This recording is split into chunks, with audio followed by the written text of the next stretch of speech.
Lenin జీవిత కథలు. ఇది 2వ భాగం. జార్ ప్రభుత్వం మీద విప్లవం చేయ ప్రయత్నించినందుకు లెనిన్ను 1895 డిసెంబర్ 20వ తేదీ రాత్రి పీటర్స్బర్గ్ పోలీసులు అరెస్టు చేశారు.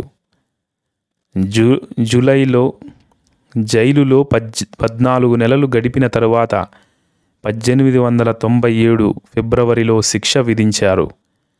లెనిన్కు 3 సంవత్సరాలు ప్రవాస శిక్ష విధించారు. తూర్పు సైబీరియాలోని షుహెన్స్కోయ్ అనే గ్రామంలోనే అతడు నివసించాలి. పురాతన కాలం నుండి అక్కడి ప్రజలు అడవిని కొట్టి పోడు తగలబెట్టి శుభ్రపరుచుకొని సాగు చేసుకునేవారు. ఆ శీతల దేశంలో ప్రతి ఇంట నిరంతరం నెగళ్ళు మండుతూనే ఉంటాయి. వాటిలోకి కావలసిన పుల్ల పొడక కూడా అడవులలో నుంచే తెచ్చుకుంటారు. ఒకరోజు షుహెన్స్కోయ్ గ్రామంలోని రైతు ఒకడు తన పొలంలోని ఎండుగడ్డి చితుకులు చేర్చి చలిమంట వేసుకున్నాడు. నెరుసులు అంటే అగ్నికణాలు గాలివాటున ఎగిరి వెళ్ళి అరణ్యం అంటుకుంది. దానిలోని మంచి చెట్లెన్నో కాలి బూడిదైపోయాయి. అడవి కాపలాదారు గ్రామానికి వచ్చి నిప్పు పెట్టినదెవరు అని విచారించాడు. ఎవరూ చెప్పలేదు. నిప్పుకి కారణం తెలియలేదు. అయినా ఉద్యోగం నిలబడాలంటే ఎవరో ఒకరి మీద నెపం మోపాలి కదా. అందుకని డిమిట్రీ దానిలోవిచ్ అనే రైతు మూలంగా అడవంతా కాలిపోయిందని పై అధికారులకు తెలియజేశాడు. డిమిట్రీ కొంపగోడు జప్తు చేసి నష్టాన్ని రాబట్టవలసిందని ప్రభుత్వం ఆజ్ఞాపించింది. గ్రామమంతా ఈ అన్యాయానికి అట్టుడికిపోయింది. కానీ ఏమి చెయ్యాలో ఎవరికీ తోచలేదు. ప్రభుత్వ ఉద్యోగులంటే పాపము అమాయక రైతులకంత హడలు. డిమిట్రీ ఇంటికి సమీపంలోనే ప్రవాసి అయిన లెనిన్ ఉండేవాడు. అతడొకరోజు షికారుకు పోతూ దిగాలు పడి కూర్చున్న డిమిట్రీని చూశాడు. అతడిని సమీపించి పరామర్శించాడు. ఏం తాత, ఏదో దిగులుగా ఉన్నావేం? అవును, పెద్ద చిక్కుల్లో పడిపోయాను. ఈ ఆపద దాటడం ఎలాగో నాకు అర్థం కావడం లేదు. లెనిన్ చక్రవర్తి గారు కాగితం పంపారు. అడవి తగలడింది, ఆ నష్టం ఇచ్చుకోమని. లేకపోతే నా ఇల్లు వాకిలి జప్తు చేసి నన్ను జైలుకు పంపుతారట. దిక్కులేని మాలాంటి వాళ్లకు దేవుడే తోడు. నా భార్య పిల్లల గతేమిటని విచారిస్తున్నాను అన్నాడు రైతు. రైతు చెప్పిందంతా శాంతంగా విని లెనిన్ ఆలోచించాడు. ఒక్క నిమిషం ఆగి ఇలా అన్నాడు. తాత, నీ భూమి జప్తు చేయటానికి వాళ్ళకి అధికారం లేదు. కోర్టులో విచారణ జరగాలి. నేరం రుజువు కావాలి. తీర్పు చెప్పాలి. నేను మహజరు కాగితం రాసి ఇస్తాను. పట్టణానికి వెళ్ళి ఫారెస్ట్ ఆఫీసర్కు ఇచ్చిరా.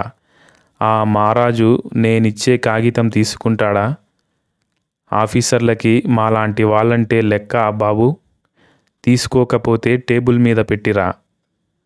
లాభం లేదు. కాగితం చింపి పరేసి నానా బూతులు తిట్టి గెంటేస్తాడు కూడాను. ఇదంతా నిజమేనని లెనిన్కు తెలుసు. అయినా ఊరుకుంటే ఎలాగా? ఈ అన్యాయాన్ని ఎదిరించే తీరాలి. తాత, అలా జరిగితే చూద్దాం. పోస్టుల్లో పడేస్తే ఎలాగూ వాళ్ళు తీసుకోక తప్పదు. భయపడి ఊరుకుంటే ఈ అన్యాయాలు తొలగేదెలా? చివరికి డిమిట్రీ లెనిన్ చెప్పినట్టే చేయాలని నిశ్చయించుకున్నాడు. కాగితం రాసి డిమిట్రీ చేత వేలిముద్ర వేయించాడు లెనిన్. మహాజరు కాగితం పట్టుకుని పట్నానికి వెళ్ళాడు రైతు. కానీ ఆ మర్నాడు తిరిగి వచ్చేటప్పుడు అతని ముఖం మరీ దైన్యంగా మారింది. లెనిన్ రైతును తన ఇంటికి పిలుచుకొని పోయాడు. సంగతి సందర్భాలేమిటో తెలుసుకోవాలి. కూర్చోపెట్టి విశేషాలేమిటి అని అడిగాడు. విశేషాలకేముంది, దారి తెన్ను తోచడం లేదు. అంతా అధికారమే. లెనిన్ మాట్లాడుతున్నాడే గాని డిమిట్రీ లెనిన్ వైపు చూడడమే లేదు. అతడు తన దృష్టిని తప్పించుకుంటున్నాడని లెనిన్ కనిపెట్టాడు. మహాజరు ఇచ్చావా తాత? ఏం చేశావు కాగితాన్ని? డిమిట్రీ తడబడుతూ నీళ్లు నమలడం ప్రారంభించాడు. జేబులో చేతులు పెట్టి తడుముతాడే గాని పైకి ఏమీ రాలేదు. అతని ముఖం సిగ్గుతో ఎర్రబడిపోయింది. చిట్ట చివరికి, లెనిన్, ఏమనుకోకు, నా భార్య ఎక్కడో పారేసింది కాగితాన్ని అన్నాడు. లెనిన్కి చాలా కోపం వచ్చింది. గదిలో గబగబా పచారు చేస్తున్నాడు. కానీ డిమిట్రీని ఏమీ పల్లెత్తు మాట కూడా అనలేదు. అధికారులంటే ఈ రైతులెంత బయటపడతారో ప్రత్యక్షంగా చూస్తున్నాడు. అతని కోపం ఈ అమాయక ప్రజల మీద కాదు, రాక్షసుల కంటే కఠినులైన అధికారుల మీదే ఉంది. కొంచెం సేపు అటూ ఇటూ పచారు చేసి రైతు వైపు తిరిగి మళ్ళీ అన్నాడు, తాత, ఇలా ఊరుకుంటేనే వాళ్ళు నెత్తికెక్కుతున్నారు. మనం భయపడకూడదు. ఈ అన్యాయాన్ని నిర్భయంగా ఎన్ని కష్టాలు వచ్చినా సరే ఎదుర్కోవాలి. మన హక్కుల కోసం ప్రాణాలొడ్డి పోరాడాలి. సరే, నేనే మహజరు తీసుకొని పట్నానికి వెళ్తాను. దీని అంతు కనుక్కుందాం. కూర్చొని మళ్ళీ కాగితం రాసి డిమిట్రీ చేత వేలిముద్ర వేయించాడు. ఆ రైతుకు పాపం భయంగానే ఉంది. చక్రవర్తి గారి ఉద్యోగులు ఇచ్చిన ఆజ్ఞకి వ్యతిరేకంగా ఆర్చి పెడితే ఊరుకుంటారా? బ్రతకనిస్తారా? లెనిన్ మహజరును తీసుకుని మర్నాడే పట్నానికి పోయి ఫారెస్ట్ ఆఫీసరుకు ఇచ్చి వచ్చాడు. రోజులు గడిచిపోతున్నాయి. నెలలు గడిచాయి. ఏమీ జరగలేదు. డిమిట్రీ ఇల్లు వాకిలి జప్తు చేస్తామని ప్రభుత్వోద్యోగులు ఎవరూ రాలేదు. ఆ పేద రైతు కుటుంబం రక్షింపబడింది. లెనిన్ ఆ గ్రామాన్నించి వెళ్ళిపోయిన తర్వాత కూడా రైతులు లెనిన్ పేరు చెప్పుకుని ఉప్పొంగిపోయేవాళ్ళు. ఈ సంఘటన వాళ్ళ మనస్సుల్లో స్థిరంగా ముద్రింపబడింది. లెనిన్ అంటే సింహ స్వప్నం, రైతు రక్షకుడు అంటుండేవాళ్ళు వాళ్ళంతా. 1905లో లెనిన్ స్విట్జర్లాండ్ వెళ్ళి అక్కడే చాలా కాలం ఉన్నాడు. జినీవా నుంచి ఫార్వర్డ్ అనే పత్రికను నడుపుతూ ఎన్నో గ్రంథాల్ని ప్రకటిస్తుండేవాడు. వాటినన్నిటినీ రహస్యంగా రష్యాకు పంపేవాడు. ఇంతలో 1914 యుద్ధం వచ్చింది. రష్యన్ ప్రజలు చాలా బాధలు పడిపోయారు. కరువు, వ్యాధులు, మరణాలు విజృంభించాయి. ఈ బాధల్ని సహించలేక ప్రజలు తిరుగుబాటు చేశారు. సైన్యాల్లో కూడా తిరుగుబాటు వ్యాపించింది. జార్ చక్రవర్తిని ప్రజలు ఖైదీగా పట్టుకున్నారు. ఇదంతా 1917 మార్చిలో జరిగింది. ఈ విషయం తెలిసి లెనిన్ స్వదేశానికి పోవడానికి కూడా చాలా తొందరపడ్డాడు. దేశానికి వెళ్ళి ప్రజల స్వతంత్ర పోరాటంలో తాను పాల్గొనాలి. కానీ చుట్టూ దారుణ యుద్ధ జ్వాలలు, సరిగ్గా రాకపోకలు లేవు.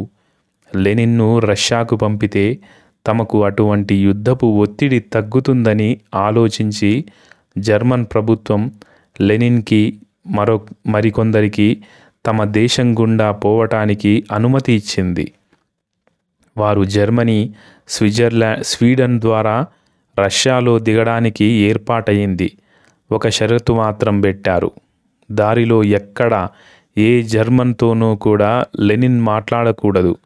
లెనిన్ మాటలు విని జర్మన్ ప్రజలే తమ నిరంకుశ ప్రభుత్వాన్ని కూలదోస్తారని జర్మను చక్రవర్తికి భయం.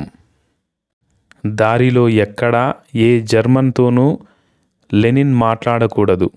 లెనిన్ మాటలు విని జర్మన్ ప్రజలు తమ నిరంకుశ ప్రభుత్వాన్ని కూలదోస్తారని జర్మన్ చక్రవర్తికి భయం. లెనిన్ అతని స్నేహితులు ఒక రైలు పెట్టెలో కూర్చున్నారు. ఆ పెట్టెలో మరెవరినీ ఎక్కనియ్యకుండా సైనికుల్ని కాపలా పెట్టారు. ఎవరు ఎక్కడా దిగకుండా దానికి తాళం వేశారు కూడా. ఆకాశంలోని గ్రహగతుల్ని బట్టి కాక రాజకీయ గ్రహాల వర్గ స్వభావాన్ని బట్టి రాబోయే సంఘటనలను ముందుగానే చెప్పగల జ్యోతిష్యుడు లెనిన్. దినపత్రికలలోని వార్తల ద్వారా జార్ ప్రభుత్వం కూలిపోతుందని, మరో నూతన ప్రభుత్వం ఏర్పడిందని, అందులో ప్రజా నాయకుల కంటే జమీందారులు, కోటీశ్వరులు, మిల్లు యజమానులే ఎక్కువ పెత్తనం చెలాయిస్తారని తెలుస్తుంది. కార్మికులకి, రైతులకి, సైనికులకి అధికారం హస్తగతం కావాలనే బోల్సివిక్ నాయకులను వారు అరెస్టు చేయించటంలో ఆశ్చర్యమేముంది? స్లెడ్జీ బండ్లకు, గుర్రపు బండ్లకు గంటలు ఎందుకు కడతారో తెలుసా? పొగమంచులో ఏమీ కనిపించదు. అందుచేత ఎదురుగా ఏ బండో మనిషో వస్తుంటే వారికి హెచ్చరికగా ఉండటానికి శబ్దం చేయటమొక్కటే మార్గం. అందుకని ఆ దేశపు స్లెడ్జీ బండ్లకు, గుర్రాలకు చిరుగంటలు కడతారు. లెనిన్ జీవిత కథలు. ఇది 2వ భాగం సమాప్తం. Thank you very much.